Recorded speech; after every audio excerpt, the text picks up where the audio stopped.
15 ದಿನ ಆಯಿತು, 16ನೇ ದಿನವೂ ಆಯಿತು, ಇಲ್ಲವೇ ಇಲ್ಲ. ಹೋಗ್ಬಿಟ್ಟೆ ನೋಡಿ ಅವ್ರ ಆಫೀಸ್ ಹತ್ರಕ್ಕೆ.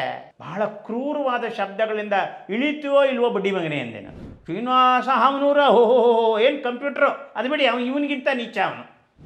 ಅದು ಬಿಟ್ಬಿಟ್ಟು ಅವನ್ನೇ ನೀವು ಇನ್ನೂ ಹೊಗ್ಳ್ಕೊಂಡು ಕೂತಿದ್ರಿ. ನಮ್ಮಂಥವ್ರನ್ನ ಹಾಳು ಮಾಡಿದ್ನಲ್ಲ, ನಮ್ಮ ಬದುಕು ತಲೆ ಎತ್ತದಂಗೆ ಮಾಡ್ದಲ್ಲ. ನನ್ನ ಮನೇಲಿರೋ ಸರಸ್ವತಿಯನ್ನು ನೀನು ಏನಂತ ಬರೆದೆ ನೀನು? ಅವನು ಪ್ರಕಟಿಸಿ ಮಾರಾಟ ಆಗದೆ ಇರೋ ಬುಕ್ಸು ಅಂತ ಬರೀತೀಯಲ್ಲ. ಸದ್ಯಕ್ಕೆ ನನಗೆ ಗೊತ್ತಿರೋದು ಇಬ್ಬರಿಗೆ ಹುಟ್ಟಿದೀಯಾ ನೀನು. ಈ ಎಷ್ಟು ಜನಕ್ಕೆ ಹುಟ್ಟಿರಬೇಕು? ಜಾರ್ಜ್ ಫರ್ನಾಂಡಿಸ್ ಎಲ್ಲಿದ್ದಾರೆ ಹೇಳು ಅಂತ ಹೇಳಿ ಅವಳನ್ನ ಕರ್ಕೊಂಡು ಹೋಗಿ ಪ್ರಾಣ ತೆಗಿಲಿಲ್ವಪ್ಪ ಎಮರ್ಜೆನ್ಸಿನಲ್ಲಿ? ಸತ್ತೋದ್ರಲ್ಲ. ಆಗೆಲ್ಲಿತ್ತು ನಿಮ್ಮ ಸ್ತ್ರೀವಾದ? ಇದನ್ನೆಲ್ಲ ನುಂಗ್ಕೊಂಡು ಮೇಲಕ್ಕೆ ಬಂದು ಆಮೇಲೆ ಅವರಿಗೆಲ್ಲ ಬುದ್ಧಿ ಕಲಿಸಿದ್ರಲ್ಲ, ಅದೇ ಜವರೇಗೌಡರು, ಅದೇ ಹಾಮಾನಾಯಕನ ಮೇಲಕ್ಕೆ ಎತ್ತದವ್ರವರು.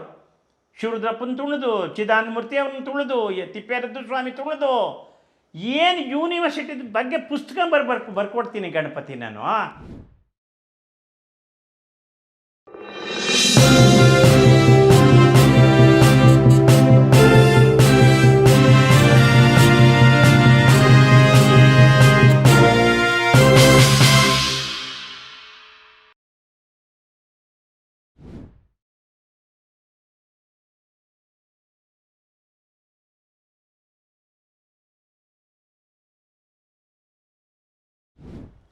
ಸೌಹೃದತೆ ಇತ್ತವರಿಗೆ, ಆದರೆ ಅವ್ರು ಹಿಂಬಾಲಕರಿದ್ದಾರಲ್ಲ ಅವರಿಗೆ ಈ ರೋಗಗಳಿರೋದು. ಗೊತ್ತಾಯ್ತಾ? ಅದನ್ನು ಹೌದು, ನನ್ನ ನಾವು ಯೂನಿವರ್ಸಿಟಿ ಕರೀಲಿಲ್ಲ, ಭಾಷಣ ಮಾಡೋಕ್ಕೆ ಬಿಡಲಿಲ್ಲ. ನೀವು ಇವತ್ತಿನವರೆಗೆ ಹೋಗ್ಲಿಲ್ವಾ ಯೂನಿವರ್ಸಿಟಿಗೆ? ಯಾವ ಯೂನಿವರ್ಸಿಟಿಯಲ್ಲೂ ನನ್ನನ್ನು ಉಪನ್ಯಾಸಕ್ಕೆ ಕರೆದಿಲ್ಲ. ಅಲ್ಲ, ಪಬ್ಲಿಕ್ಕೆ, ಸಾರ್ವಜನಿಕರೇ ಕರಿಬಾರ್ದು ಅಂತಲೇ. ಹೌದು, ಇದೇ ಕಾರಣಕ್ಕೆ ಟೀಕೆ ಮಾಡ್ತೀನಲ್ಲ ನಾನು. ಅಲ್ಲಿ ಹೋಗಿ ಉಪನ್ಯಾಸ ಮಾಡುವವರೆಲ್ಲ ನಿಮ್ಗಿಂತ ಹೆಚ್ಚು ಯೋಗ್ಯವಂತರ. ಅವ್ರಿಗೇನೂ ಗೊತ್ತಿರಲ್ಲ. ಮುಂದಕ್ಕೆ ಹೇಳ್ತೀನಿ. ಪುಸ್ತಕ ಮನೆ ಮೇಲೆ ಒಂದು ಸಲ ಯವನಿಕಾದಲ್ಲಿ ಒಂದು ದೊಡ್ಡ ಸೆಮಿನಾರು, ನಾನು ಇದ್ದೆ. ಕಾರಂತರು ಉದ್ಘಾಟನೆ ಮಾಡಿದ್ರು, ಮುಂದ್ಗಡೆ ಕೂತಿದ್ರು. ಅದೇನು ಹೇಳಿದ್ನಲ್ಲ ಆಗಲೇ, ಹನುಮಂತಯ್ಯ ಇಂಥವ್ರು ಹೆಂಗಿರ್ತಾರೆ ಅಂತ ಉದಾಹರಣೆ ಹೇಳಿದ್ದದು. ಯಾರನ್ನ ಅವನ್ನೇನು ಹಂಗ್ಸೋದಕ್ಕಲ್ಲ, ಎಕ್ಸಾಂಪಲ್ ಹೇಳಬೇಕು. ನನ್ನ ಮನಸ್ಸಿನಲ್ಲಿರೋದು ಹೆಸರು ಹೇಳಿದ್ದೆ, ಯಾರದೇ ಯಾಕೆ ಹೇಳಲಿ. ಆಗ ಕಾರಂತರನ್ನ ಮುಂದೆ ಬಂದವರೆಲ್ಲ ಕಾರಂತರು ಹೇಳುವ ಹಾಗೆ ಅಂತಲೇ ಅಂತಾಯಿದ್ರು. ನಾನು 3 ಜನ ಹೇಳೋದು ಕೇಳಿಸ್ಕೊಂಡೆ. ಅವರು ಕೂತಿದ್ರು, ಅವರೊಂಥರ ಹಿಂಗೆ ಕೂತ್ಕೋತಾರೆ, ಅವರು ಕೂತಿದ್ರು. ನಾನು ಎದ್ದು ನಿಂತ್ಕೊಂಡೆ, ರೇ ಕಾರಂತರು ಏನು ಹೇಳಿದ್ರು ಅಂತ ನಾವು ಕೇಳಿದ್ದೀವಿ, ಆ ಮಾತನ್ನು ಕಿತ್ತಿಲಿ ಕೋಟ್ ಮಾಡಬೇಡಿ, ನೀವು ಏನಾದ್ರು ಹೇಳೋದಾದ್ರೆ ಹೇಳಿ ಅಂತಂದೆ. ಆ ಹುಡುಗ ಹೇಳಿದ್ದು ಸರಿ,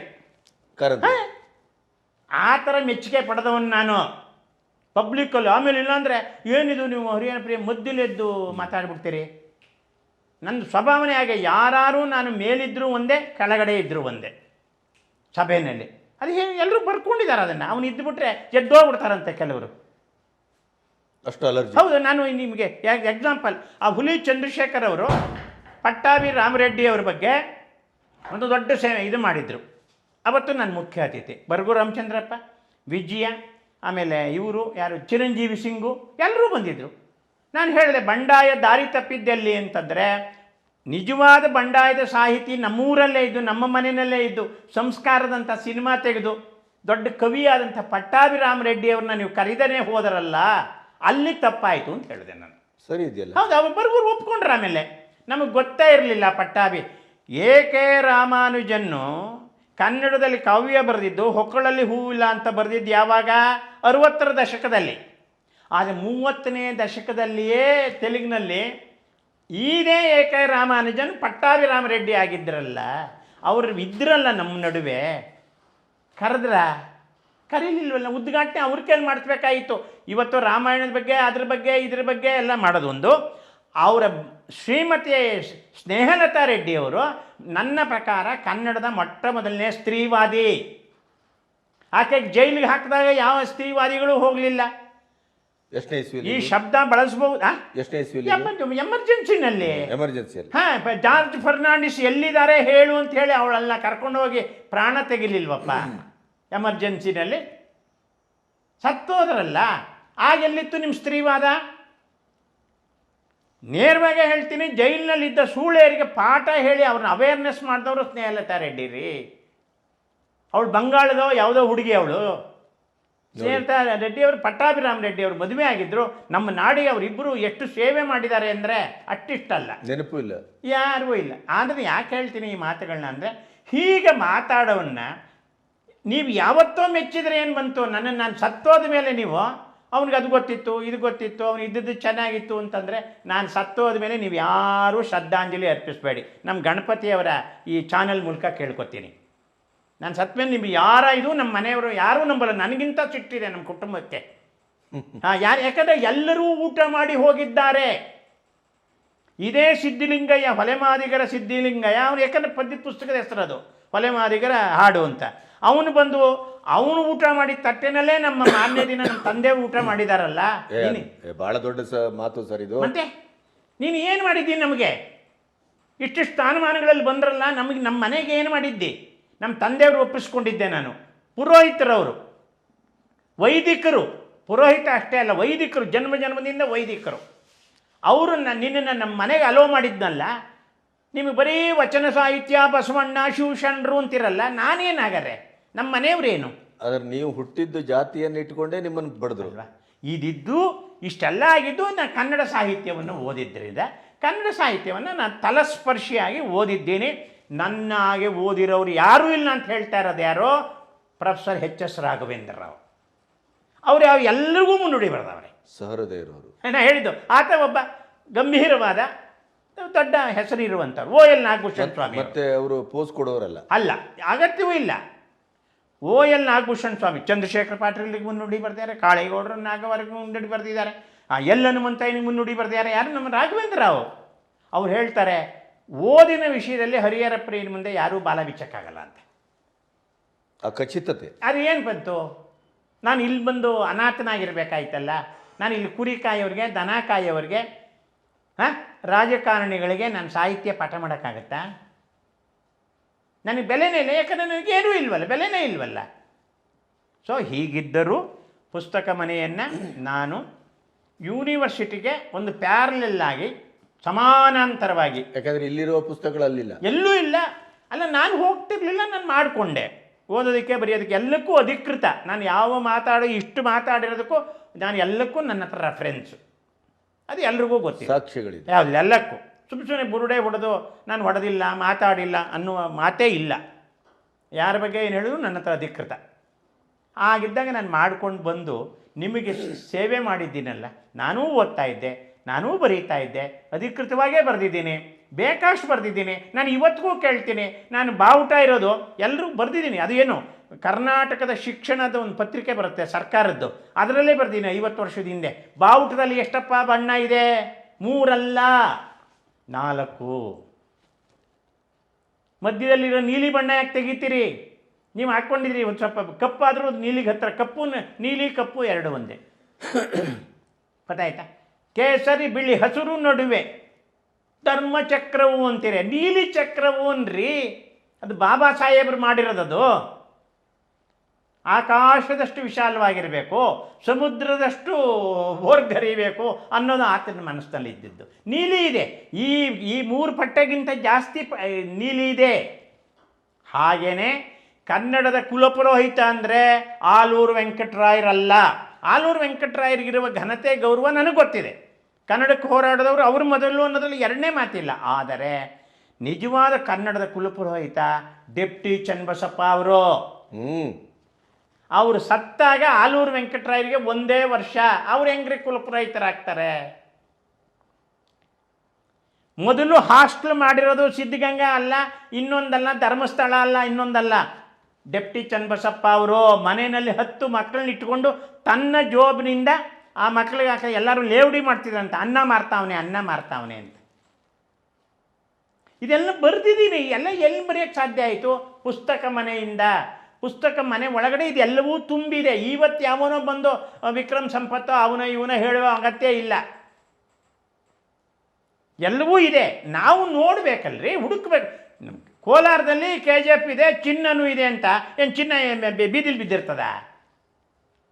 ಅದೇ ಇವ್ರದೇ ಇದೆಯಲ್ಲ, ಅಡಿಗರದೇ ಪದ್ಯ ಇದೆಯಲ್ಲ, ಬಗದಷ್ಟು ಆಳ ಅಂತ. ಅಲ್ಲಿದೆ ಚಿನ್ನ ತೆಗಿಬೇಕು ಈಚೆಗೆ. ನೀವು ಚಿನ್ನನೇ ನೀವು ತಗಡು ಅಂದ್ಕೊಂಡು ಹೇಳ್ಕೊಂಡು ಓಡಾಡ್ತಾ ಇದ್ದೀರಲ್ಲ, ಆದ್ದರಿಂದ ಪುಸ್ತಕ ಮನೆ ಮಾಡಿದ್ದೀನಿ, ಎಕ್ಸಿಬಿಷನ್ ಮಾಡಿದ್ದೀನಿ, 5 ವರ್ಷ ನಿರಂತರ 60 ಸಂಚಿಕೆಗಳು ತಂದಿದ್ದೀನಿ. ನಾನು ಏನು ಓದಿದ್ದೀನಿ? ಪುಸ್ತಕ ಮನೆ. ಹೌದು, ಪುಸ್ತಕ ಮನೆ ಅಂತಲೇ ತಂದಿದ್ದೀನಿ. 750 ಜನ ಸದಸ್ಯರುಗಳಿದ್ದರು, ದೊಡ್ಡವರೇ ಇದ್ದರು, ತುಂಬ ದೊಡ್ಡವರಿದ್ದರು, ಎಲ್ಲರೂ ದುಡ್ಡು ಕೊಟ್ಟಿದ್ದಾರೆ.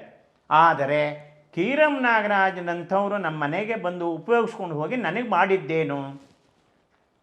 ಡಾಕ್ಟರ್ CN ರಾಮಚಂದ್ರ ಅವರು ಗಾಂಧಿ ಬಗ್ಗೆ ಒಂದು ಇಂಗ್ಲೀಷ್ನಲ್ಲಿ ಬುಕ್ ಬರೀಬೇಕಾದಾಗ ನಮ್ಮ ಮನೆಗೆ ಬರ್ತಾಯಿದ್ರು. ದಿನ ಬರೋರು, ಆಟೋದಲ್ಲಿ ಬರೋರು. ಅವರು ಇದ್ದಿದ್ದೆ ಅದೆಲ್ಲೋ BTM ಲೇಔಟಲ್ಲಿ, ನನ್ನ ಮನೆ ಇದ್ದಿದ್ದು ಕನಕಪುರ ರೋಡಲ್ಲಿ. ದಿನ ಬರೋರು, ಬೆಳಗ್ಗೆಯಿಂದ ಸಂಜೆವರೆಗೂ ನನ್ನ ಮನೆಯಲ್ಲೇ ಕೂತ್ಕೊಂಡು ನಾನು ಕೊಟ್ಟ ಗಾಂಧಿ ಕನ್ನಡದಲ್ಲಿ ಏನು ಬಂತು, ನಿರ್ವಂಚನೆಯಿಂದ ನಿರ್ಮಮಕಾರದಿಂದ ಅವನಿಲ್ಲ, ಕನ್ನಡ ನನಗೆ ಮುಖ್ಯ, ಅವನ ಹೆಸರಲ್ಲ, ಕನ್ನಡದಲ್ಲಿ ಒಂದು ಒಳ್ಳೆ ಕೆಲಸ ಆಗ್ತಾ ಇದೆ ಅಷ್ಟನ್ನು ಕೊಟ್ಟೆ. ಆ ಮನುಷ್ಯ ಹೋಗಿ ಅವ್ರಿಗೆ ಕೊಟ್ಟ ರೆಮ್ಯುನೇಷನ್ ಗೌರವಧನದಲ್ಲಿ ಅಕಾಡೆಮಿಯವರು ನನಗೆ ಅರ್ಧ ಕೊಟ್ಟಿದ್ದಾರೆ, ಅವರೊಬ್ಬರೇ. ಇಲ್ಲಿ ನೆನೀಬೇಕು ಅವ್ರನ್ನ. ಎಂಥ ಒಳ್ಳೆ ಮನುಷ್ಯ. ಈ ಥರ ಯಾರೂ ಮಾಡಿಲ್ಲ. ನೀವು ಪ್ರಶಸ್ತಿ ಬರೋದನ್ನೇ ತಪ್ಪಿಸ್ತೀರಿ. ನನ್ನ ಎಲ್ಲ ಯುಟಿಲೈಸ್ ಮಾಡ್ಕೊ. ಗೀತಾ ಪ್ರವಚನವನ್ನು, ವಿನೋಬ ಭಾವೆಯವರ ಗೀತಾ ಪ್ರವಚನವನ್ನು ಕನ್ನಡಕ್ಕೆ ಅನುವಾದ ಮಾಡಿರೋದು ಬಸವರಾಜ ಕಟ್ಟಿಮನಿಯವರು.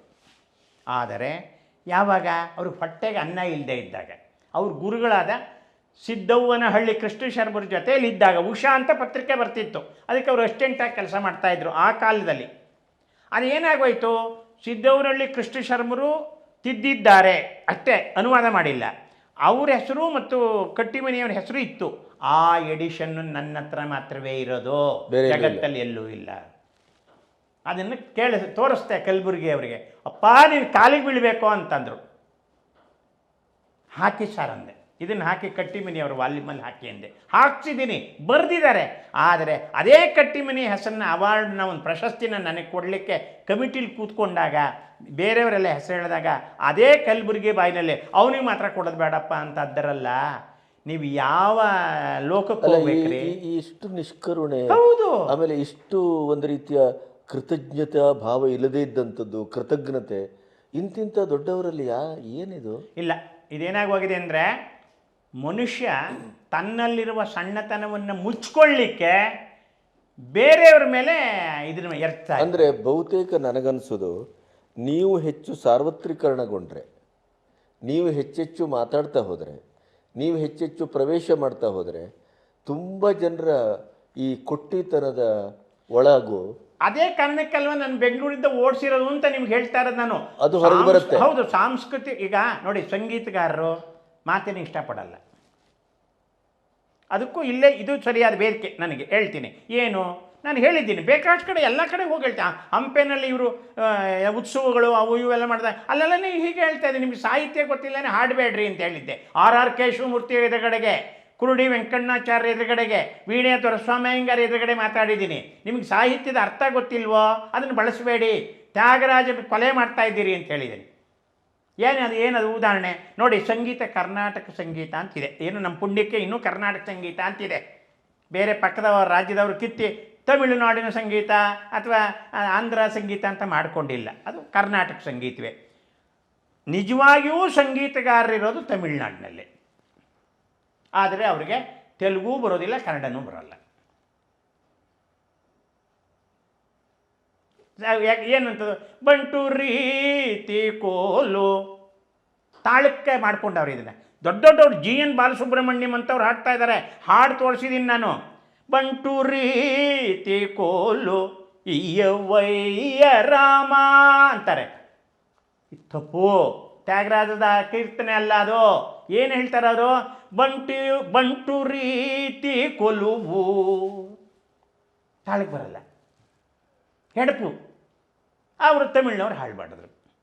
ಮಾತೆತ್ತು ಅಂದರೆ ಅಬ್ದುಲ್ ಕಲಾಮೂ ಹೇಳಿದ್ದಾರೆ ಈ ಮಾತನ್ನು ಅವರ ಭಾಷಣದಲ್ಲಿ. ಏನು, ಎಂದೂರೋ ಮಹಾನುಭಾವುಲು. ತ್ಯಾಗರಾಜರಂಗೆ ಬರೆದಿಲ್ಲ. ನೀವು ತೆಲುಗು ಗೊತ್ತಾಗ್ತಾ ಇಲ್ಲ ನಿಮಗೆ, ತೆಲುಗು ಬಂದಿಲ್ಲ. ಏನಿದೆ ಅದು, ವಾರೆಂದರೋ ಅಂಥವ್ರು ಎಷ್ಟು ಜನ ಇದ್ದಾರೆ ಅಂತ ಕೇಳ್ತಾ ಇದ್ದಾರೆ ಅವರು. ಎಂದರೋ ಮಹಾನುಭಾವುಲು అందరికీ వందనములు ಚಂದನಮೂಲು ಎಂದರೋ ಮಹಾನುಭಾವುಲು ಅಂದರೀಕಿ. ನಾನು ಇದನ್ನು ಹೇಳಕ್ಕೆ ಹೊರಟಿದ್ದು ನಾನು. ಅಂಥವ್ರು ಎಷ್ಟು ಜನ ಇದ್ದಾರೆ. ಪ್ರತಿಯೊಂದು ಕೃತಿಯೂ ಕೂಡ ತ್ಯಾಗರಾಜರದು ತಮ್ಮನ್ನು ತಾವು ನಿಧಿ ಸಾಲ ಸುಖಮ ಸನ್ನಿಧಿ ಸಾಲ ಸುಖಮ ರಾಮುನಿ ಸನ್ನಿಧಿ ಸಾಲ ಸುಖಮ ನಿಜಮುಗ ಬಲ್ಕವೇ ಓ ಮನಸ ಅಂತ ಹೇಳ್ತಾರೆ. ಓ ಮನಸ ಶುದ್ಧವಾಗಿ ನಿನ್ನ ಅಂತಃಕರಣಕ್ಕೆ ಆತ್ಮಸಾಕ್ಷಿ ಅಂತೀಯಲ್ಲ, ಆತ್ಮಸಾಕ್ಷಿಯಲ್ಲಿ ಹೇಳೋ ನಿಧಿ ಹಣ ಸುಖವ, ನಿಧಿ ಸಾಲ ಸುಖಮ, ಸನ್ನಿಧಿ ರಾಜರ ಸನ್ನಿಧಿ ಸುಖವ, ರಾಮುನಿ ಸನ್ನಿಧಿ ಸುಖವ ಹೋಗಲಿ ಅಲ್ಲ. ಅವ್ರು ಹೇಳ್ತಾರೆ ನಿಜ ಮುಗ ಬಲ್ಕು, ನಿಜ ಹೇಳೋ ಅಂದ್ರೇನು ಅಂದರೆ ಆತ್ಮಕ್ಕಾಗಿ ನಿನ್ನ ಆತ್ಮಸಾಕ್ಷಿಯಾಗಿ ನಡ್ಕೋ ಅಂತ ತ್ಯಾಗರಾಜರು ಕೇಳ್ತಾ ಇದ್ದಾರೆ. ಹಾಗೆ ಅವರು ಇದೇನೂ ಗೊತ್ತಿಲ್ಲದೇ ಹಾಡ್ತಾ ಇದ್ದಾರೆ, ನಾವು ಕೇಳ್ತಾ ಇದ್ದೀವಿ, ಚಪ್ಪಾಳೆ ಹೊಡಿತಾನೆ ಇದ್ದೀವಿ. ಇದನ್ನೇ ಆನಾಕೃಷ್ಣರಾಯರು ವಿರೋಧಿಸಿ ಈ ಕಾಜಿದಲ್ಲ ಆ ತಮಿಳ್ನವ್ರನ್ನ ಕರಿಬೇಡಿ ಅಂತ ವಿರೋಧಿಸಿ ಕನ್ನಡ ಚಳುವಳಿ ಹುಟ್ಟಿದ್ದು 62ರಲ್ಲಿ ಇದೇ ಕಾರಣಕ್ಕೆ. ನಾನು ಅದಕ್ಕೆ ಸಂಗೀತದ ಬಗ್ಗೆ ನನ್ನ ಪ್ರತಿಷ್ಠೆ ತೋರಿಸ್ಕೊಳ್ಳೋಕೆ ಹೇಳಲಿಲ್ಲ. ಇಲ್ಲಿ ಸಂಗೀತವನ್ನು ರಾಮ ಸೇವಾ ಮಂಡಳಿನಲ್ಲಿ ತಮಿಳ್ನವರಿಗೆ ವಿಪರೀತ ಆದ್ಯತೆ ಇದ್ದಾಗ ಅವ್ರನ್ನ ಕರಿಬೇಡಿ, ಇಲ್ಲೇ ಇದ್ದಾರೆ ಪ್ರತಿಭಾವಂತರು, ಅವ್ರನ್ನ ಕರೀರಿ ಅಂತ ಹೇಳಿದಂಥ ಮಹಾನುಭಾವ ಆನಾಕೃಷ್ಣರಾಯರು. ಯಾವ ಕುವೆಂಪು ಅಲ್ಲ, ಯಾವ ಮಾಸ್ತಿಯವರಲ್ಲ, ಯಾವ ಪೂತಿನ ಅಲ್ಲ, ಯಾರು ಕಾರಂತರು ಅಲ್ಲ, ಆನಾಕೃಷ್ಣ. ಇವತ್ತೇನಾದ್ರು ಸಂಗೀತಗಾರರು ಸುಗಮ ಸಂಗೀತಗಾರರು ಎಲ್ಲ ಬದುಕಿದ್ರೆ ಅದು ಅವ್ರ ಮನೇಲಿ ಒಂದು ಫೋಟೋ ಇರಬೇಕು ಆನಾಕೃಷ್ಣರಾಯರದು, ಅವ್ರು ಮಾಡಿದ ಕೆಲಸ ಅದು. ಹಾಂ. ಆದ್ದರಿಂದ ನಾನು ಇದೆಲ್ಲ ಇಟ್ಕೊಂಡು ಮಾಡಿ ಮಟ್ಟಿ ಏನೋ ನನ್ನ ದಾರಿನಲ್ಲಿ ಬಂದಪ್ಪ. ಕುವೆಂಪು ಅವರು BMCಗೆ ಒಂದು ಕೃತಿಯನ್ನು ಅರ್ಪಣೆ ಮಾಡ್ತಾ, BMCಗೆ ಕುವೆಂಪು ಕಂಡ್ರಾಗಲ್ಲ, ಕುವೆಂಪುಗೆ BMC ಕಂಡ್ರಾಗಲ್ಲ, ಅದು ಬೇರೆ ವಿಚಾರ. ಅವರು ಭಾಳ ಬೇಕಾಗಿದ್ದವರು ವೆಂಕಣ್ಣಯ್ಯನವರು, ಗುರು ಸಮಾನರು, ತಂದೆ ಸಮಾನರು. ಆದರೂ ಅವ್ರಿಗೊಂದು ಪುಸ್ತಕ ಅರ್ಪಣೆ ಮಾಡಿದೆ. ಎಷ್ಟು ಅರ್ಥಗರ್ಭಿತವಾಗಿದೆ ಅಂದರೆ ಇವತ್ತಿನವರೆಗೂ ಕುವೆಂಪು ಬಗ್ಗೆ ವ್ಯಾಖ್ಯಾನ ಮಾಡಿದವರು ಇದು ಮಾತು ಹೇಳ್ತಾ ಇಲ್ಲ. ಬೆರಳಿಗೆ ಕೊರಳನ್ನುವಂತಹ ನಾಟಕ ಏಕಲವ್ಯನ ಮೇಲೆ ಬರೆದಿರೋದು, ಅವ್ರು ಅರ್ಪಣೆ ಮಾಡಿರೋದು, ಹುಡುಕಿರೋದು ನೋಡಿ ಯಾರನ್ನ, ತನ್ನ ಬೆರಳನ್ನು ತನ್ನ ಜೀವನವನ್ನು ಕಿತ್ಕೊಂಡಲ್ಲ BMC ಕಂಠಯ್ಯ, ಅವ್ರಿಗೆ ಅರ್ಪಣೆ ಮಾಡಿದ್ದಾರೆ. ಇವತ್ತವರೆಗೂ ಯಾರು ಇದನ್ನು ವ್ಯಾಖ್ಯಾನ ಮಾಡಿಲ್ಲ. ನಾನೇ ಅಲ್ಲಿ ಏನು ಬರೀತಾರೆ, ನಿನ್ನ ದಾರಿ ನಿನಗೆ ನನ್ನ ದಾರಿ ನನಗೆ ಫಲವು ಬಟ್ಟೆಗಳಲ್ತೆ ಭಗವದಿಚ್ಛೆಯ ಮನೆಗೆ. BMC ಕೊಟ್ಟಿರೋ ಉತ್ತರ. ನೀನೇನು ನನ್ನನ್ನು ಮುಗಿಸ್ಬಿಟ್ಯಾ, ನಿನ್ನ ದಾರಿ ನಿನಗೆ ನನ್ನ ದಾರಿ ನನಗೆ, ಫಲವು ಬಟ್ಟೆಗಳಲ್ತೆ, ಬಟ್ಟೆ ಅಂದರೆ ದಾರಿ, ಫಲವು ಬಟ್ಟೆಗಳಲ್ತೆ ಭಗವದಿಚ್ಛೆಯ ಮನೆಗೆ. ಅವ್ರು ದೇವ್ರ ಭಕ್ತರಾಗಿದ್ದರೆ ಅದು ಅಂತರಂಗದ ದೇವರು, ಅವರಿಗೆ ಇಲ್ವೇ ಇಲ್ಲ ಎಂದೂ ಇಲ್ಲ. ಕುವೆಂಪು ಯಾವ ಹೊರಗಿನ ಯಾವ ಆಡಂಬರವನ್ನು, ಧಾರ್ಮಿಕತೆ ಇಷ್ಟ ಇಲ್ಲ, ಆಧ್ಯಾತ್ಮಿಕತೆ ಅಂದರೆ ಪ್ರಾಣ ಅವರಿಗೆ. ಅದಕ್ಕಾಗಿ ನೂಕಾಚಿದ್ದು. ಹೌದು. ಹಾಗಾಗಿ ನಾನು ಪುಸ್ತಕ ಸಂಗ್ರಹ ಮಾಡಿದೆ, ಬೆಳೀತಾ ಬಂತು. ಪುಸ್ತಕ ಮನೆ ಅಂತ ಹೆಸರಿಟ್ಟೆ. ಹಾಮನಾಯಕರು ಬಂದಿದ್ದಾರೆ, ಗೊರೂರ್ನ ಮುಂದೆ ಇಟ್ಕೊಂಡು ಹಾಮನಾಯಕರು ನನಗೆ ಅವನು ಕೂಡ್ತಾನೋ ಇಲ್ವೋ ಒಳಗಡೆಗೆ ಅಂತ ಇದನ್ನು ಮಾತು ಹೇಳಿದ್ರು. ಯಾಕೆ ಗೊರೂರ್ನ ಆಮೇಲೆ ಕೇಳಿದೆ, ಸರ್ ಅವರೇ ಬರ್ಬೋದಾಗಿತ್ತಲ್ಲ, ಗುಲ್ಬರ್ಗ ಯೂನಿವರ್ಸಿಟಿ ವೈಸ್ ಚಾನ್ಸಲರ್ ಆಗ, ಗೊತ್ತಾಯ್ತು, ಅವರೇ ಬರ್ಬೋದಾಗಿತ್ತಲ್ಲ ಅಂತ. ಹೆದರಿಕೆ ಕಣಪ್ಪ, ನಿನ್ನ ಕಂಡ್ರೆ ಬರಬೇಡಿ ಅಂತ ಅಂದ್ಬಿಟ್ರೆ ಅನ್ನವನೇ ನಾನು. ಅಷ್ಟು ನೋವು ಮಾಡಿದ್ದೀರಿ. ಇದನ್ನೆಲ್ಲ ನುಂಗ್ಕೊಂಡು ಮೇಲಕ್ಕೆ ಬಂದು ಆಮೇಲೆ ಅವರಿಗೆಲ್ಲ ಬುದ್ಧಿ ಕಲಿಸಿದ್ರಲ್ಲ, ಅದೇ ಜವರೇಗೌಡರು, ಅದೇ ಹಾಮನಾಯಕನ ಮೇಲಕ್ಕೆ ಎತ್ತದವ್ರವರು. ಶಿವರುದ್ರಪ್ಪನ ತುಳಿದು, ಚಿದಾನಮೂರ್ತಿ ಅವ್ರನ್ನ ತುಳಿದು, ತಿಪ್ಪೇರದ್ದು ಸ್ವಾಮಿ ತುಳಿದು, ಏನು ಯೂನಿವರ್ಸಿಟಿ ಬಗ್ಗೆ ಪುಸ್ತಕ ಬರ್ಕೊಡ್ತೀನಿ ಗಣಪತಿ ನಾನು. ತುಳಿದು ಎಲ್ಲರೂ ತುಳಿದು ಇವ್ರು ತಂದ್ರಲ್ಲ. ತಂದಮೇಲೆ ಏನು ಮಾಡಿದ್ರು ಗೊತ್ತಾ, ಅವರು ಬರೀತಾರೆ ಅವರ ಆತ್ಮಕಥೆಯಲ್ಲಿ ಜವರೇಗೌಡರು, ನನ್ನ ಬೂಟು ನೆಕ್ತಾ ಇದ್ದಂಥ ಹಾಮನಾಯಕು ನನ್ನನ್ನು ರೂಮಿಗೆ ಬಂದು ಸೈನ್ ಮಾಡಿಬಿಟ್ಟು ಹೋಗು ಅಂತ ಹೇಳಿದ್ನಲ್ಲ ಅಂತ ಬರೆದಿದ್ದಾರೆ ನೋಡಿ. ಇದು ಇವೆಲ್ಲ. ಹಾಗೆ ನಾನು ಹಂಗೆ ಮಾಡಲಿಲ್ವಲ್ಲ, ಮೊದಲೇ ನಿಮ್ಗೆ ಇಷ್ಟಪಡಲ್ಲ ಅಂತೀನಲ್ಲ, ನಿಮಗೆ ನಾನೇ ಯಾಕೆ ಮೋಸ ಮಾಡಲಿ? ಆಮೇಲೆ ನೀವು ಹೇಳ್ಕೊಂಡು ಓಡಾಡೋದು ಯಾಕೆ? ಮೊದಲೇ ನಿಮ್ಗೆ ಕಂಡ್ರೆ ಆಗಲ್ಲ ನನಗೆ ಅಷ್ಟೇ. ಇಲ್ಲಾಂದ್ರೆ ಬಾ ಸಮಬಲ್ಲನೋ ನಿಂತ್ಕೋ, ನೀನು ಭಾಷಣ ಮಾಡು, ನಾನು ಭಾಷಣ ಮಾಡ್ತೀನಿ, ಜನ ತೀರ್ಮಾನ ಮಾಡಲಿ. ಹಾಗಾಗಿ ನನ್ನ ಜೀವಮಾನ ಎಲ್ಲವನ್ನೂ ಕೂಡ ಓದುವುದಕ್ಕಾಗಿಯೇ ಪುಸ್ತಕ ಸಂಗ್ರಹಕ್ಕಾಗಿಯೇ ಮಾಡಿ ಈ ಪ್ರಮಾಣಕ್ಕಾಗುತ್ತೆ ಅಂತ ನನಗೂ ಗೊತ್ತಿರಲಿಲ್ಲ. ಹೀಗೆ ಬೆಳೆಯುತ್ತೆ ಅಂತ. ಏನು ವೈಶಿಷ್ಟ್ಯ ಅಂತ ಒಂದು ಮಾತು ಕೇಳಿದ್ವಿ. ಏನಂತಂದರೆ ಈಗ ಕವಿರಾಜ ಮಾರ್ಗ, ಶಬ್ದಮಣಿ ದರ್ಪಣ, ಪಂಪ ಭಾರತ, ಯಾವುದೇನು ಕುಮಾರವ್ಯಾಸ ಭಾರತ, ಮುದ್ದಣ್ಣನವರೆಗೆ ನೀವು ಕನ್ನಡದ ಪ್ರಾಚೀನ ಸಾಹಿತ್ಯ ಯಾವುದೇ ತಗೊಳ್ಳಿ, ಎಷ್ಟು ಜನ ಎಡಿಟ್ ಮಾಡಿದ್ದಾರೆ, ಎಷ್ಟು ಎಡಿಷನ್ ಬಂದಿದೆ, ಅಷ್ಟು ನನ್ನ ಒಬ್ಬನ ಹತ್ರನೇ ಇರೋದು. ಇದು ವಿಶೇಷ. ಎಲ್ಲೂ ನೀವು ಯಾವುದೇ ಬೇರೆ ದೇಶಕ್ಕೆ ಹೋಗಿ ಲಾರೆನ್ಸ್ ಅಂತ ಇಟ್ಕೊಳ್ಳಿ, ಲಾರೆನ್ಸ್ ಬುಕ್ಕು ಎಷ್ಟು ಜನ ಎಡಿಟ್ ಮಾಡಿದ್ದಾರೆ, ಎಷ್ಟು ಎಡಿಷನ್ ಬಂದಿದೆ ಒಂದು ಬುಕ್ಕು. ಸಣ್ಣ ಲವ್ವರ್ಸ್ ಅಂತ ಒಂದು ಪುಸ್ತಕ ಅಂತ ಇಟ್ಕೊಳ್ಳೋಣ, ಎಷ್ಟು ಜನ ಮಾಡಿ ಎಡಿಟ್ ಮಾಡಿದ್ದಾರೆ. ಅಲ್ಲಿ ಎಲ್ಲ ಹಾಗಲ್ಲ. ಒಂದು ಹ್ಯಾಮ್ಲೆಟ್ ಅನ್ನೋದನ್ನ 100 ಜನ 1000 ಜನ ಎಡಿಟ್ ಮಾಡ್ತಾರೆ. ಸಿಕ್ಕಿದ ಇದ್ರ ಮೇಲೆ ಅದನ್ನು ಎಲ್ಲರೂ ಒಂದು ಯೂನಿವರ್ಸಿಟಿಲಿ ಕಲೆಕ್ಟ್ ಮಾಡಿ ಇಟ್ಟಿದ್ದಾರ, ತೋರಿಸಿ ನನಗೆ. ನಾನು ಮಾಡಿದ್ದೀನಿ. ಅದು ಅಲ್ಲಿ ಆಯ್ತಾನೆ. ಪಂಜೆ ಮಂಗೇಶ್ ರಾಯರದು ಎಕ್ಸಾಮ್. ಪಂಜೆ ಮಂಗೇಶ್ ರಾಯರೇ BM ಶ್ರೀ ಅಲ್ಲ, ಕನ್ನಡದ ಕಣ್ವ BM ಶ್ರೀ ಅಲ್ಲ, ಪಂಜೆಯವರು. ಅದನ್ನು ಒಪ್ಕೊಳಕ್ಕಿದ್ದೆ, ಯಾಕಂದ್ರೆ ನಾವು ಯೂನಿವರ್ಸಿಟಿಲಿ ಇರಲಿಲ್ವಲ್ಲಪ್ಪ. ಪಂಡಿತ ಅವರು, ಸ್ಕೂಲ್ ಮೇಸ್ಟ್ರವರು, MN ಕಾಮತ್ರು ಒಬ್ಬ ಸ್ಕೂಲ್ ಮೇಸ್ಟ್ರು. ಈ ವಿಶ್ವವಿದ್ಯಾನಿಲಯದವರು ಮಾಡಿದ ಮತ್ತೊಂದು ದರಿದ್ರ ಕೆಲಸ, ಯೂನಿವರ್ಸಿಟಿಯಿಂದನೇ ಸ್ಕೂಲ್ ಮಾಸ್ಟರ್ಗಳನ್ನೆಲ್ಲ ವಿದ್ವಾಂಸರನ್ನ ನಾಶ ಮಾಡಿಬಿಟ್ರು. ನೋಡಿ, ಎಷ್ಟು ನೀವು ಕೇಳಿದಕ್ಕೆ ನೆನಪು ಬರ್ತಾ ಇದೆ ಅಂದರೆ, ಆಲ್ಬರ್ಟ್ ಕಾಮುಗೆ ನೊಬೆಲ್ ಬಹುಮಾನ ಕೊಟ್ಟಾಗ ಅಲ್ಲಿ ನೊಬೆಲ್ ಬಹುಮಾನದಲ್ಲಿ ಅಥವಾ ಅಂಥ ಬಹುಮಾನಗಳಿರ್ಬೋದು, ನನಗೇನು ಬಂದಿಲ್ಲ, ಬರುತ್ತೆ ಬೇಡ. ಅದರಲ್ಲಿ ಏನು ಒಂದು ವೈಶಿಷ್ಟ್ಯ ಅಂದರೆ, ಒಬ್ಬರ ಹೆಸರನ್ನ ಅಡ್ರೆಸ್ ಮಾಡಿ ಅಲ್ಲಿ ಆಮೇಲೆ ಅದನ್ನು ಸ್ವೀಕರಿಸಬೇಕು, ಭಾಷಣ ಮಾಡಬೇಕು.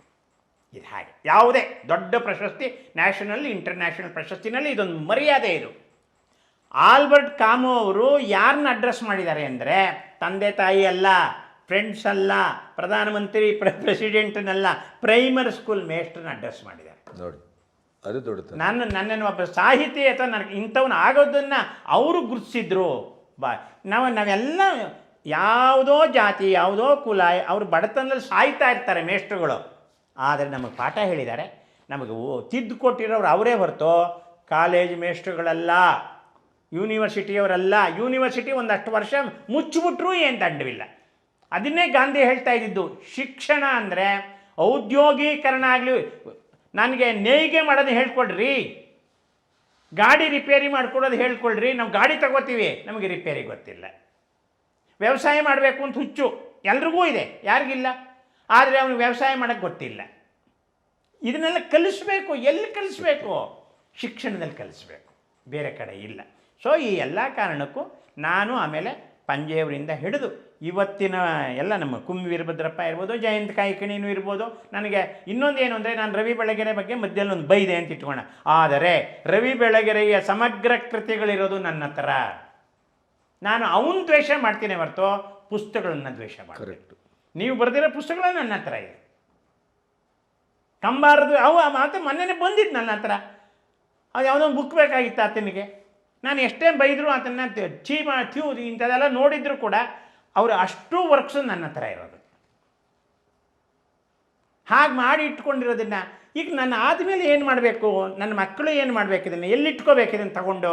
ಸುಮಾರು ಎಷ್ಟು ಪುಸ್ತಕ ಇದೆ? ಎಷ್ಟು ಪುಸ್ತಕ ಇರ್ಬೋದು? ಈಗ ಕನಿಷ್ಠ ಒಂದು 5 ಲಕ್ಷನಾರು ಇದೆ. ಪತ್ರಿಕೆಗಳಿವೆ ಎಲ್ಲ.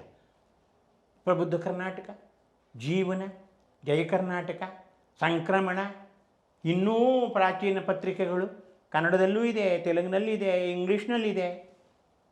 ಇದು ಜನಕ್ಕೆ ಕಣ್ಣಿಗೆ ಗೊತ್ತಿದ್ದವ್ರು ಹೇಳ್ತಾ ಇಲ್ವೋ ಅಥವಾ ಗೊತ್ತಿದ್ದು ಕುರುಡ್ರೋ? ಇದು ಎಲ್ಲ ಇದ್ಕೊಂಡು ನಾನು ಏನು ಮಾಡುವಂಗೆ? ನಾನು ಇದಕ್ಕಾಗೇ ಹುಟ್ಟಿದ್ದೀನಿ ಕಾವಲು. ನಾನು ಓದಬೇಕು, ಬರೀಬೇಕು, ಭಾಷಣ ಮಾಡಬೇಕು ಅಂತಿಲ್ವ ನನಗೆ? ಇಲ್ಲ. ಸೊ ಈ ಎಲ್ಲ ಕಾರಣಕ್ಕೂ ಅಲ್ಲಿ ಇದನ್ನು ಕಾಪಾಡಲಿಕ್ಕಾಗಲಿಲ್ಲ. ಇವಾಗ ತಂದಿದ್ದೀನಿ. ನನಗಿರೋದು 2 ಮಾರ್ಗ ಈಗ ಸದ್ಯ ನಿಮ್ಮ ಎದುರುಗಡೆ. ಒಂದು, ನಾನು ನನಗೆ ರಾಜ್ಯ ಪ್ರಶಸ್ತಿಯಿಂದ ಹಿಡಿದು ಏನೇನೋ ಬಂದಿಲ್ಲ ಅಂತಲ್ಲ. ನಾನು ಇವತ್ತವರೆಗೂ ಸೈಟ್ ತೊಗೊಂಡಿಲ್ಲ. ಸೈಟಿಗೆ ಹಣ ಕಟ್ಟಕ್ಕೆ ಸಾಧ್ಯ ಇಲ್ಲ. ಒಬ್ರಿಗೆ ಯಾರಿಗೋ ಒಬ್ಬ ಲೇಖಕನಿಗೆ ಒರಿಸ್ಸಾದ ಯಾವುದೋ ಒಬ್ಬ ಲೇಖಕನಿಗೆ ಪದ್ಮಶ್ರೀ ಕೊಟ್ಟರು. ನಾನು ಅಲ್ಲಿ ಬಂದು ತೊಗೊಳೋದಕ್ಕೆ ನನ್ನ ಹತ್ರ ಹಣ ಇಲ್ಲ, ದಯವಿಟ್ಟು ಪೋಸ್ಟಲ್ಲಿ ಕಳಿಸಿ ಅಂತ ಬರೆದಿದ್ದಾರೆ. ಆ ಜಾತಿಗೆ ಸೇರಿದವನು ನಾನು. ನನಗೆ ಆ ಸೈಟಿನ ಬೆಲೆ ಕಟ್ಟೋಕ್ಕೆ ನಮ್ಮ ಹತ್ರ ಯಾರ ಹತ್ರನೂ ದುಡ್ಡಿಲ್ಲ, ಲಕ್ಷ. ಆದ್ದರಿಂದ ನೀವು ಕೊಡೋದಾದರೆ ನನಗೆ ಬೆಂಗಳೂರಿನಲ್ಲ ಅಥವಾ ಎಲ್ಲೋ 2 ಎಕರೆ ಜಮೀನು ಕೊಡಿ, ಮನೆ ಕೊಡಿ. ನಾನು ಈ ಸಂಗ್ರಹಾಲಯ ನಾನು ಜೋಡಿಸ್ತೀನಿ, ಇಟ್ಕೊತೀನಿ, ಬರ್ತೀನಿ. ನಾನು ಸತ್ತಾದ ಮೇಲೆ ಸಮಾಜಕ್ಕೆ ಬಿಡ್ತೀನಲ್ಲ, ಸರ್ಕಾರಕ್ಕೆ ಕೊಡ್ತೀವಲ್ಲ. ನಾವು ಯಾರು ನಮ್ಮ ಮನೆಯವರು ಯಾರು ಕೂಡ ನಮಗೆ ವಾಪಸ್ ಕೊಡಿ ಇದು ಮಾರ್ಕೋತೀವಿ ಅನ್ನಲ್ವಲ್ಲ. ಅದಾಗಲ್ಲ. ನಾನು ದುಡ್ಡಾಗಿ ತಂದು ಇಟ್ಕೊಂಡಿದ್ದೀನಿ ಸ್ವಾಮಿ. ಯಾರೋ ಸದ್ಗುರು ಅಂತವ್ರು ಇದಕ್ಕೆ 100 ಎಕರೆ ಕೊಡ್ತಾರೆ ಅಲ್ವಾ? ಈಗ ನಾನು ಎಲ್ಲನ ನಮ್ಮ ರಾಜ್ಯನೂ ಕೇಳ್ತೀನಿ. ಕೊನೆಗೆ ಯಾರು ರಾಷ್ಟ್ರದಲ್ಲಿ ಈಗ ಬರ್ತಾರೋ ಅಧಿಕಾರಕ್ಕೆ, ದೊಡ್ಡ ದೊಡ್ಡವರು ಪ್ರಧಾನಿ ಇರ್ಬೋದು, ನಮ್ಮ ದ್ರೌಪದಿ ಮುರ್ಮು ಅಂತಹ ರಾಷ್ಟ್ರಪತಿಗಳೇ ಇರ್ಬೋದು, ಇದು ಕೇಳಿಸ್ಕೊಳ್ಳಿ ದಯವಿಟ್ಟು. ಇಷ್ಟು ನೀವು ಚಾನೆಲ್ ಮಾಡ್ತಾ ಇರೋದು ಇನ್ನು ಮೋಜಿಗ ಇದು. ಹೌದು, ಇದು ಮುಟ್ಟಬೇಕು, ನಿಮಗೆ ಮುಟ್ಟಬೇಕು. ನಾನು ಸ್ಟಾಲಿನ್ ಅವ್ರನ್ನೂ ಭೇಟಿ ಮಾಡ್ತೀನಿ, ಹೋಗಿ ಆಂಧ್ರ ತೆಲಂಗಾಣ ಮುಖ್ಯಮಂತ್ರಿಗಳನ್ನೂ ಭೇಟಿ ಮಾಡ್ತೀನಿ, ಕರೆಸ್ತೀನಿ. ನೋಡ್ರಿ, ತೆಲುಗು ಬುಕ್ಸು ನನ್ನ ಹತ್ರ 50,000 ಬುಕ್ಸ್ ಇದೆ. ಎಲ್ಲ A to Z ಇದೇ ಥರನೇ. ವಿಶ್ವಾಸ ಸತ್ಯನಾರಾಯಣ ಇರ್ಬೋದು, ಗುಡಿಪಾಟಿ ವೆಂಕಟಾಚಲಂ ಇರ್ಬೋದು, ಶ್ರೀ ಇರ್ಬೋದು, ನನ್ನಯ್ಯ ಭಟ್ಟ ಇರ್ಬೋದು, ಎರ್ರನ ಇರ್ಬೋದು, ತಿಕ್ಕನ ಇರ್ಬೋದು, ಪೋತನ ಇರ್ಬೋದು, ಎಲ್ಲ ಕೃತಿಗಳು ನನ್ನ ಹತ್ರ ಇವೆ. ಒಂದು ಯೂನಿವರ್ಸಿಟಿ ಇಟ್ಕೊಳ್ಳಿ. ಅಲ್ಲೇ ಇದೆಯಾ ಇಲ್ವಾ? ಅಲ್ಲಿಲ್ಲ. ಇಟ್ಕೊಳ್ಳಿ, ಕಾಪಾಡಿ. ಇಲ್ಲಿ ಇಷ್ಟೆಲ್ಲ ನೀವು ಈಗ ನಾನು ನನ್ನ ಚಾನಲ್ನಲ್ಲಿ ಬರ್ತಾ ಇದೆ, ಅಕ್ಕಪಕ್ಕದ ಬೇರೆ ಬೇರೆ ಕಡೆಗೂ ಇದು ಬಂದಿದೆ, ಒಂದೆರಡು ಕಡೆ. ಇಷ್ಟಾಗಿಯೂ ಸಾಹಿತಿಗಳಾಗ್ಬೋದು, ಯೂನಿವರ್ಸಿಟಿ ಆಗ್ಬೋದು, ಅಥವಾ ಸರ್ಕಾರ ಆಗ್ಬೋದು, ಯಾವುದ್ರ ಗಮನಕ್ಕೂ ಯಾರು ಅಲ್ಲಿ ಎಲ್ರಿಗೂ ಗೊತ್ತಿದೆ. ನಾನು ನಿಮ್ಗೆ ಅದೇ ಹೇಳ್ತಾ ಇದ್ದೆ. ಈಗ ಅನಂತಪೂರ್ತಿ ಫೋಟೋ ನೀವು ನೋಡಿದ್ರೆ ನನ್ನನ್ನು ಒಂದು ದಿನ ಇಟ್ಕೊಂಡು ನೀನು ನನ್ನ ಜೊತೆ ಒಂದಿನ ನಾನು ಬರಲ್ಲ ಅಂತ. ನಾನು ಲಂಕೇಶ್ ಫಾಲೋಯರ್. ನಾನು ಲಂಕೇಶ್ ಸೆಕ್ರೆಟ್ರಿ ಆಗಿದ್ದೆ. ಆ ಲೆಟ್ರ್ ಇದೆಯಲ್ಲ ನೋಡಿ, ಅಲ್ಲಿ ಆ ಲೆಟ್ರ್ ತಗೊಳ್ಳಿ, ಅದು ಅಲ್ಲಿದೆಯಲ್ಲ, ಅದು ನನಗೆ ಎಂಥ ಹೆಲ್ಪ್ಫುಲ್ ಆಗಿದ್ದ ಅಂತ ಇದೆ ಅದು. ಆದ್ದರಿಂದ ನಾನು ಹೇಳಿದೆ, ಅನಂತಪೂರ್ತಿ ಅವರೇ, ನಾನು ನಿಮ್ಮನ್ನು ಎಂದೂ ಅಭಿಮಾನಿಸ್ತವನಲ್ಲ, ನಾನು ನಿಮ್ಮ ಜೊತೆ ಬರೋದಿಲ್ಲ ಅಂತ ಹೇಳಿದೆ. ಇಲ್ಲ, ನಾನು ನಿಮ್ಮ ಜೊತೆ ಮಾತಾಡಬೇಕು, ನೀನು ಇವತ್ತು ಬರಬೇಕು. ನಮ್ಮ ಮನೇಲೂ ಎಲ್ಲರೂ ಹೇಳ್ಬಿಟ್ರು, ಹೋಗ್ಬಿಡ್ತಾನೆ ಆ ಮನುಷ್ಯ ಇವತ್ತಲ್ಲ ನಾಳೆ, ಅವ್ರು ಏನೋ ಹಂಬಲಿಸ್ತಾ ಇದ್ದಾರೆ, ದಯವಿಟ್ಟು ಹೋಗಿ ಬಂದುಬಿಡಿ ಅಂದರು. ಚೆನ್ನಾಗಿ ನೋಡಿಕೊಂಡ್ರು, ಏನು ಕಿಂಚಿತ್ತು ನನಗೆ ಏನೂ ಮಾಡಲಿಲ್ಲ. ಬೆಳಗ್ಗೆಯಿಂದ ಸಂಜೆವರೆಗೂ ಇದ್ದು ಮಾತಾಡಿಕೊಂಡು ಎಲ್ಲ ಮಾಡ್ಕೊಂಡು ಬಂದೆ ನಾನು. ಗೊತ್ತಾಯ್ತಾ? ಅವ್ರಿಗೆ ಗೊತ್ತಿಲ್ವಾ? ಅವ್ರು ಎಂತೆಂಥ ದೇಶ ವಿದೇಶದಲ್ಲಿ ಎಂತೆಂಥ ಸ್ಥಾನಮಾನಗಳಲ್ಲಿದ್ದು ಮ್ಯಾಕ್ಸೆಸ್ಸೇನೇ ಕೊಡಿಸ್ಬೋದಾಗಿತ್ತಲ್ಲ. ನೀವು ಸುಬ್ಬಣ್ಣನ ಕೊಡಿಸ್ಕೊಂಡ್ರಿ ಗೆಳೆಯನಿಗೆ, ಹೌದಲ್ವ? ಆ ಹಣ ಬಂದಿದ್ದರೆ ನಾನು ಒಂದು ದೊಡ್ಡ ಅಧ್ಯಯನ ಕೇಂದ್ರ ಮಾಡಿ, ಸಾಂಸ್ಕೃತಿಕ ಅಧ್ಯಯನ ಕೇಂದ್ರ ಮಾಡಬೇಕು ಅಂತ ಇನ್ನೂ ನನ್ನಲ್ಲಿದೆ. ನನಗೆ ಯಾವ ರೋಗ ಇಲ್ಲ, ಯಾವ ಇದೂ ಇಲ್ಲ, ಇದು ಶಕ್ತಿನೂ ಹುಡುಗಿಲ್ಲ. 73 ನನಗೀಗ. ನನಗಿಂತ ಚಿಕ್ಕವ್ರಿಗೆಲ್ಲ ಆಗಲೇ ಎಲ್ಲ ರೋಗ ಬಂದಿದೆ. ಹೆಜ್ಜೆ ಇಡೋಕ್ಕಾಗಲ್ಲ, ಮಾತಾಡೋಕ್ಕಾಗಲ್ಲ, ಆಸಕ್ತಿ ಇಲ್ಲ, ನೆನಪಿಲ್ಲ ನನಗೆ. ಅದೇನು ನನ್ನ ಪೂರ್ವಜನ್ಮದ ಪಾಪ ವಿಶೇಷವೋ ಗೊತ್ತಿಲ್ಲ, ಒಂದು ಚೂರು ನೆನಪು ಹೋಗ್ತಾ ಇಲ್ಲ. ಯಾವುದೋ ಒಂದು ಲೈನು, ಒಂದು ಪುಸ್ತಕ ನೋಡಿದ್ದು ನಾನು ವಿತ್ ಕವರ್ ಸಮೇತ ಹೇಳ್ತೀನಿ. ಏನು ಮಾಡ್ಕೊಂಡಿದ್ದೀನಿ, ಮಾಡಿದ್ದು ಈ ಹುಚ್ಚಿಗ ಇವ್ರ ಕೇಳಿ ಚೀತು ಅನ್ನಿಸ್ಕೊಳಕ್ಕ. ಅಲ್ಲಿ ಹೆಂಡತಿ ಮಕ್ಕಳನ್ನ ಬಿಟ್ಟು ಬಂದಿದ್ದೀನಿ, ಇಲ್ಲಿ ಗೆದ್ದಲು ತಿಂತ ಇದೆ. ಈ ತಂದು ನನಗೆ ದಿನವೂ ಕೂಡ ನಿಮ್ಗೆ ಆಶ್ಚರ್ಯ ಆಗ್ಬೋದು, ಮೈಸೂರಿನಲ್ಲಿ ಕೃಷ್ಣನ್ ಅಂತ ಒಬ್ಬ ವ್ಯಕ್ತಿ, ರಂಗಭೂಮಿ ಕಲಾವಿದ, ನನಗೆ ತಿಂಗಳಿಗೆ ಪೆನ್ಷನ್, ಆತನ ಪೆನ್ಷನ್ 1,000 ರೂಪಾಯಿ ಕಳಿಸ್ತಾ ಇದ್ದಾರೆ. ಊಟ ಮಾಡಿ ಸರ್, ತಿಂಡಿ ಮಾಡಿ ಸರ್.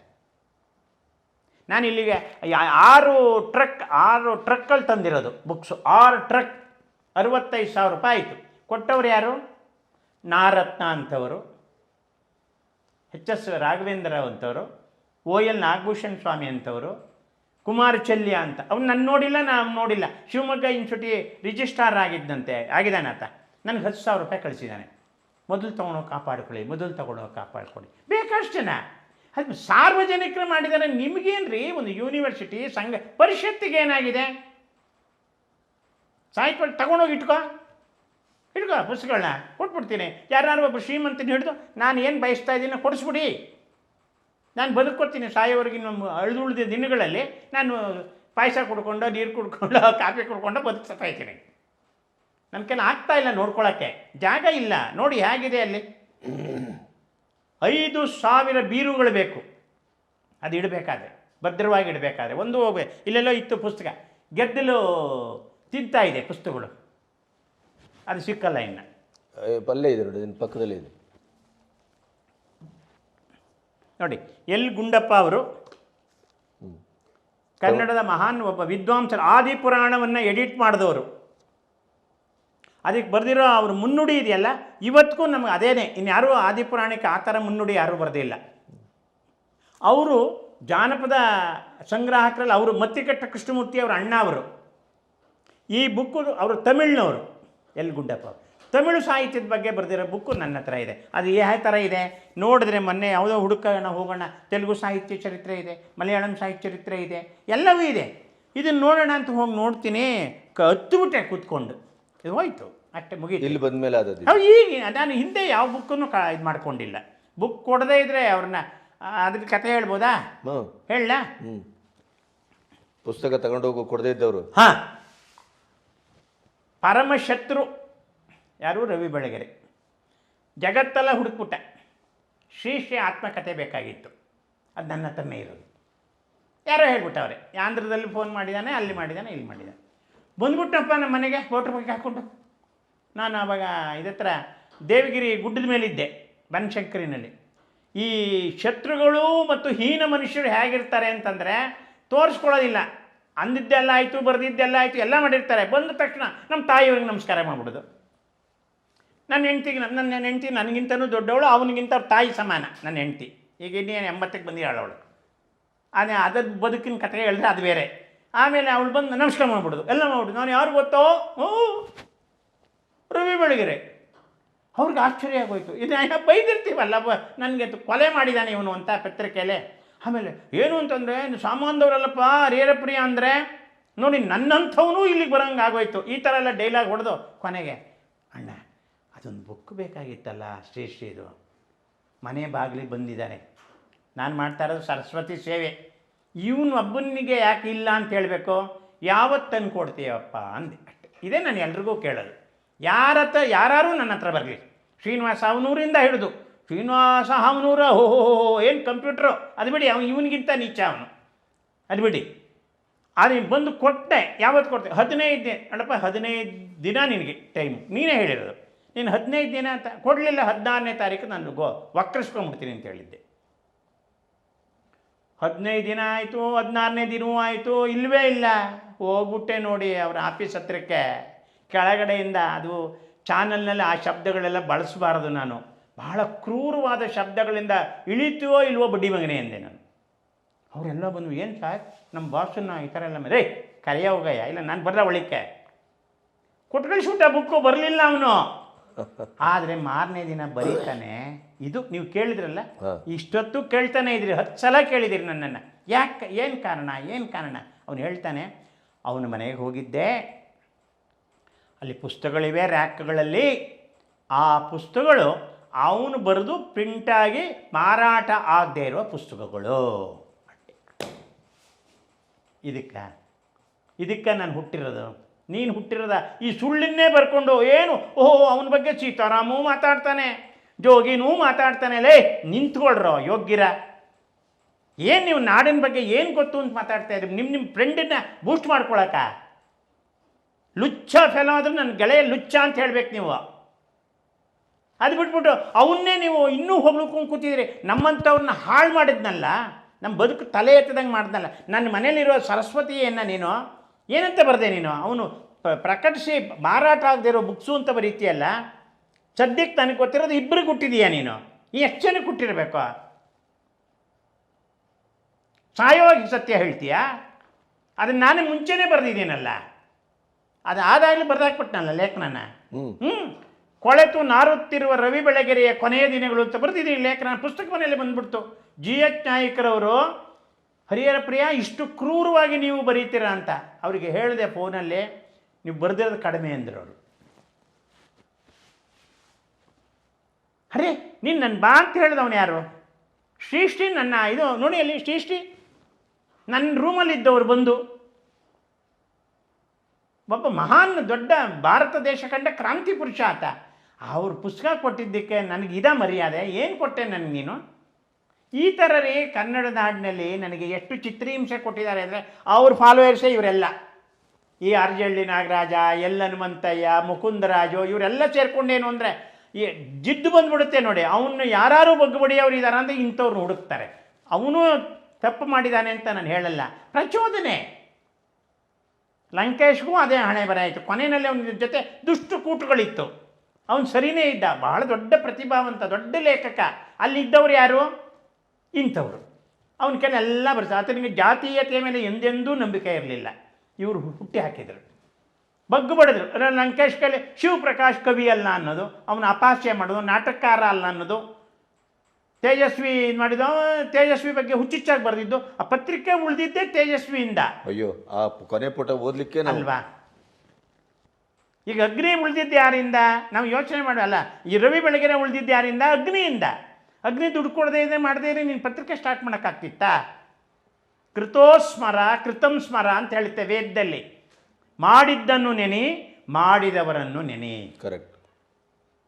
ಇದು ನಮ್ಮ ಈ ಭಾರತೀಯ ನಿಜವಾದ ಸಂಸ್ಕೃತಿ ಬಗ್ಗೆ ಗೊತ್ತಿರೋರು ಮಾತಾಡಬೇಕು ಕೂತ್ಕೊಂಡು ನನ್ನ ಹತ್ರ. ಎಷ್ಟು ಜನ ಸೇರಿಕೊಂಡು ನನಗೆ ಮಸಿ ಬೆಳೆದ್ರಲ್ರಿ. ನೀವು ಮೊದಲನೇ ಪಾಯಿಂಟೇ ಕೊನೆವರೆಗೂ ನಂದು. ನೀವು ಪ್ರಶ್ನೆ ಕೇಳಿರಲ್ಲ. ಉಸಿರು ಕಟ್ಟಿಸುವ ವಾತಾವರಣ ಏನು ಅಂದರೆ ಇದು ಎಲ್ಲವೂ ಇದೆಯಪ್ಪ. ನಿಮ್ಮ ಉಸಿರಿದ್ದದ್ದೇ ಆಶ್ಚರ್ಯ. ಹೌದು.